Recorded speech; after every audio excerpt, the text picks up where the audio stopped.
馬會用今屆世界盃嚟做主題嗰一場賽事，莫雷拉因為冇得揀巴西球隊同款嘅彩衣，所以呢就照我個馬名哥倫布去揀咗西班牙球隊同款嘅彩衣，結果跑第一。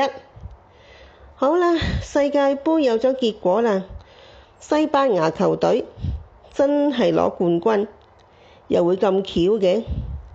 不過咁，有啲人呢就好似阿根廷咁唔服氣，雖然就冇打人，但係呢，佢哋嘅留言就似乎相當得意喎。佢哋話咩話？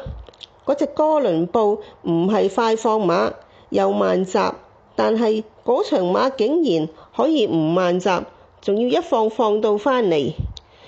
佢哋覺得有古怪，問馬會點解唔逐個騎師問話喎？哈！如果任何一隻馬贏咗，馬會都要逐個騎師問話，咁仲得了嘅？如果每一隻馬每一場嘅表現都係一樣，又或者每一隻馬任何一個騎師騎個結果都係一樣，咁就唔使咁多人次次因為冇錢收啊而走去詛咒啲騎師同練馬師啦。如果每一個騎師都係一樣嘅，方嘉柏就唔使咁辛苦千方百計揾莫雷拉返嚟幫手啦。如果每一場比賽嘅結果唔符合某啲人自己嘅預期，嗰啲人就覺得係做馬嘅。其實嗰啲人係咪需要睇下醫生呢？嚇？另外，之前莫雷拉有消息話要去美國，而家佢又話唔去住啊，暫時返鄉下放返1-2個月假先喎。